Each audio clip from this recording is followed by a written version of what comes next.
Bienvenue dans un chantier, une histoire. Aujourd'hui, direction la rue des Entrepreneurs, au cœur du 15e arrondissement de Paris, où un ancien garage, témoin de l'ère industrielle, reprend vie et se métamorphose en un espace de travail exemplaire. Comment concilier passé et futur, patrimoine et innovation, travail et bien-être, c'est ce que nous allons découvrir avec nos invités Dev Gupta et Gary Pariant. Bonjour à tous les deux, merci d'être avec nous. Merci Merci. beaucoup, merci à vous pour cette invitation. Alors, peut-on faire un petit, point du coup sur ce projet, qu'on comprenne bien le contexte? Oui, c'est important parce que pour le coup, il y a une histoire un petit peu cocasse sur ce projet. En fait, je reçois un appel de mon notaire, quelques mois avant le Covid, hein, puisque je signe l'acquisition définitive de ce bien, 1 mois avant le confinement, en février 2020. Et quelques mois avant, il m'appelle, en fait, il se trompe, dans son répertoire, il devait appeler, une autre personne et puis il tombe sur moi. Et il me parle de ce projet de la rue des Entrepreneurs en me disant que c'est un ancien garage à réhabiliter, qu'il ne faut pas trop poser de questions, que c'est un super projet avec plein de potentiel, et cetera, et cetera. Et c'est vrai que c'était pas trop normalement des quartiers de Paris dans lesquels nous effectuons nos investissements immobiliers. Mais bon, j'avais tellement confiance en ce notaire, puisque ça fait à peu près 30 ans que je le connais, que j'ai tout de suite dit oui, j'ai pas réfléchi. Voilà un peu comment ce projet s'est construit. Et je vous dis, on a réitéré l'acquisition 1 mois avant le confinement, donc ce qui a un petit peu décalé notre calendrier par la suite, mais histoire un peu amusante pour cette acquisition dans le 15e rue des Entrepreneurs. Et qu'est-ce qui vous a, séduit dans l'idée de transformer cet ancien garage, plutôt que de construire un ancien bâtiment finalement? Alors déjà, il y a une première contrainte tout de même, c'est qu'on est quand même sur un bâtiment qui est en copropriété, qui est en fond de cour, donc en fond de parcelle, assez enclavé au milieu de plein d'autres immeubles, ce qui est un peu souvent le cas à Paris. Et on sait très bien qu'aujourd'hui, d'un point de vue des autorisations administratives, on va dire aussi de notre bonne entente avec les autres copropriétaires, ça aurait été, je pense, beaucoup plus compliqué d'aller détruire cet immeuble et de le reconstruire intégralement. Déjà, d'un point de vue impact environnemental, c'est quand même moyen. D'un point de vue nuisance, ça l'est encore plus.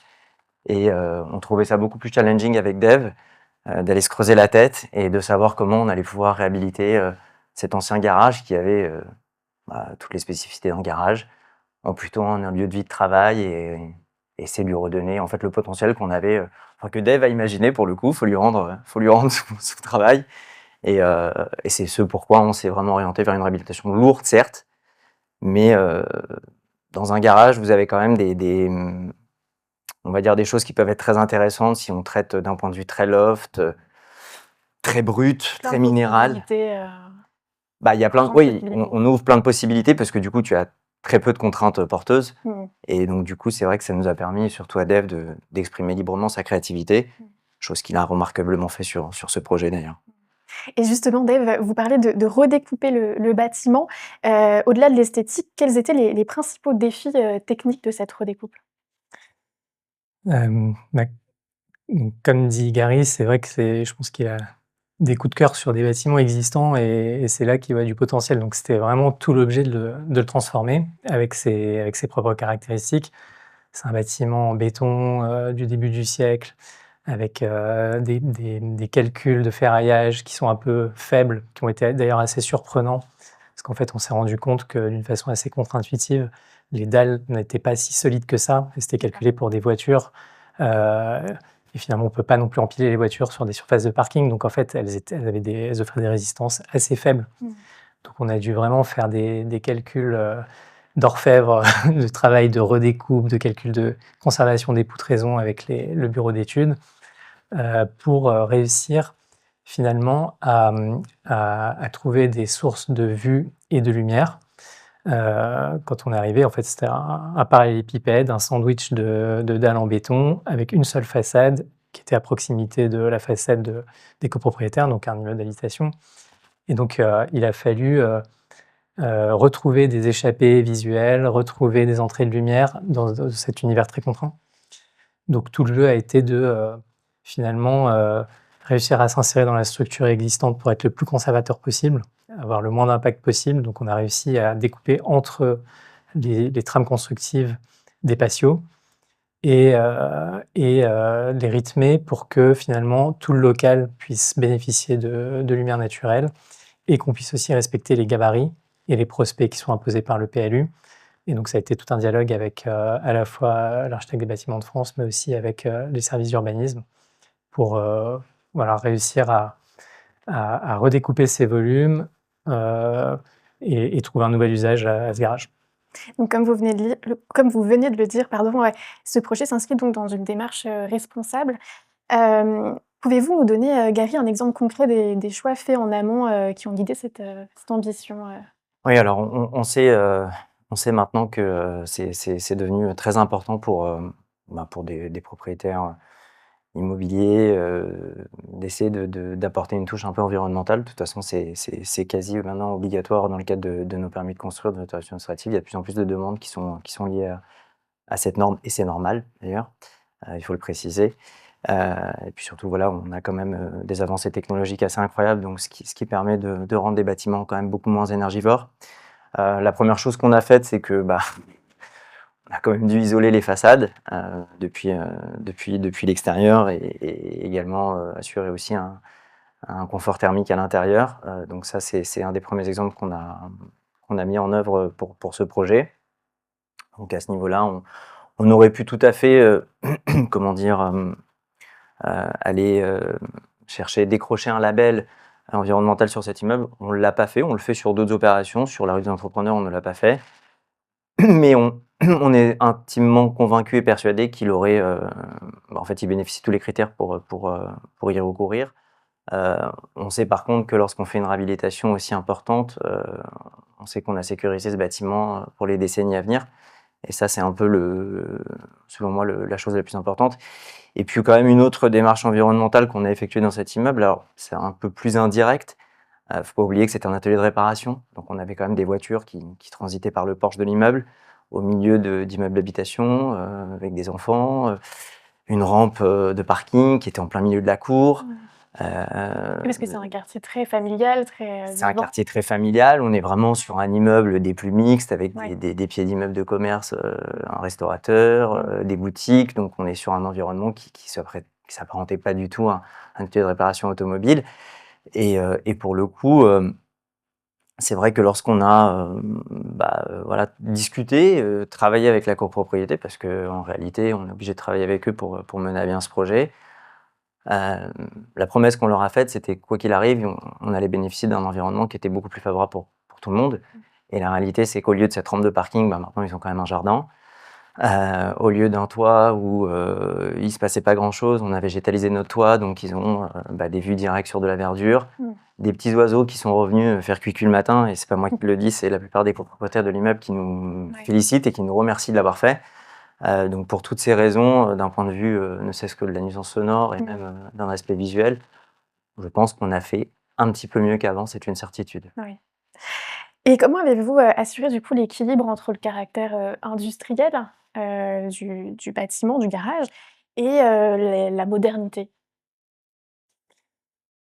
Quand on s'est un peu approprié les lieux, donc on a curé le bâtiment, ouvert, vu, analysé son potentiel et on s'est aperçu que le béton avait une certaine qualité esthétique. On voyait un peu des granulats, il y avait une belle couleur, et en plus c'est un garage, donc les hauteurs sous le plafond, à l'origine n'étaient pas faites pour autre chose que voilà, cœur des voitures. Donc on a trouvé plusieurs intérêts à conserver les bétons apparents, avec ces grandes poutres qui traversent tout le bâtiment et qui sont voilà, typiques de ce vocabulaire très fonctionnel qui est dédié à la voiture. Et on l'a mélangé à des finitions, à des attentions, à des éléments beaucoup plus domestiques, beaucoup plus chaleureux, beaucoup moins bruts, plus soignés, travaillés dans les petits détails qui en fait redonnent une échelle. C'est-à-dire que quand on regarde ce bâtiment, on sent ce parallélépipède, ces grandes structures, etc. Mais on a toujours quelque chose à regarder qui est une petite jonction entre une moquette et un parquet qui est bien faite, des menuiseries extérieures qui sont toutes en bois et qui ont des coins légèrement arrondis, donc qui redonnent ce côté domestique. Et donc finalement, c'était une façon de profiter de la mémoire de ce lieu, qui est un bâtiment fonctionnel et qui a sa beauté, qui a son écriture intrinsèque, de ne pas être dans la lutte contre cette écriture, mais plutôt de l'accompagner vers une une nouvelle vie, pour accueillir de nouveaux usages et avec ce mélange, voilà, très, je pense, une recherche d'équilibre entre, le passé de ce bâtiment et ce qu'il faut pour bien le pratiquer au quotidien. C'est exactement ça. Je crois que vous êtes c'est un ADN très fort, un garage. Donc, de toute façon, de se dire qu'on va réussir à masquer la structure de cet immeuble, ça aurait été une grande bêtise. Et de toute façon, c'était mission impossible. Donc, au contraire, en fait, on a joué avec. C'est-à-dire qu'on a dit, c'est là, on va pas le masquer, on va essayer de le mettre en valeur par justement, on s'est efforcé avec Dave et son chef de projet de travailler voilà, sur les luminaires, sur les couleurs, les teintes, ne serait-ce que même les sanitaires. On apporte voilà, un détail particulier justement sur ces petites choses pour lesquelles l'utilisateur ou le locataire éventuel va justement aussi poser ses yeux et va faire qu'il va comprendre que oui, il y a cette structure de béton, oui, c'est un ancien garage, mais justement, on a complètement enveloppé avec des apports un peu extérieurs de choses qui vont le rendre beaucoup plus noble. Et c'est vrai que l'équilibre, pour ce projet, je trouve qu'il est très bien trouvé. Et la réalité, c'est que ce qui est intéressant dans ce projet, et c'est un peu ce qu'on a l'habitude de faire généralement sur des immeubles qui ont pas mal de contraintes, c'est qu'en réalité, avec ces patios qu'on a créés, parce qu'on a quand même 2 patios centraux au cœur de l'immeuble qui justement inondent de lumière naturelle les bureaux. En fait, quand vous prenez un projet, vous avez tant de mètres carrés. Et puis nous, notre parti pris, c'est de dire, bah, pas de problème d'en sacrifier une centaine, parce qu'on va valoriser le reste, en fait. Et je crois que c'est ça qui est important, et c'est un peu la démarche qu'il faut faire. Parfois, il faut savoir supprimer des choses pour valoriser ce qui reste. Et c'est un peu la démarche qu'on a avec Dave, et je pense que c'était un peu le point clé de ce projet. Et en termes de bien-être au travail, comment avez-vous adapté cet environnement, pour les futurs locataires? Je crois qu'il y a un élément sur la rue des entrepreneurs que je pense pas mal de travailleurs peuvent nous envier, c'est ce rooftop, parce qu'on est vraiment au dernier étage avec un rooftop hyper dégagé, hyper ensoleillé, avec une très jolie vue sur un clocher de l'église, de la place qui est à quelques mètres de la rue des entrepreneurs. Et on est dans un environnement hyper calme. Et je pense que ça, enfin voilà, aussi pareil, je suis désolé, mais le Covid, il a fait quand même énormément de choses sur ça. Et la nécessité aujourd'hui d'avoir des outdoors est hyper importante pour le bien-être au travail. Une fois que vous avez réglé le fait que vos plateaux courants soient inondés de lumière, etc., et qu'on ait mis tout ce qu'on pouvait d'un point de vue déco pour être le plus agréable, je pense que la force de ce projet, c'est d'avoir créé justement au R+3 vraiment cet étage un peu, on va dire, bien-être et locaux sociaux avec la grande cuisine, une grande salle à manger pour que les travailleurs, les employés puissent se retrouver pour déjeuner. Et puis ce rooftop, selon moi, c'est un peu mon coup de cœur sur ce projet.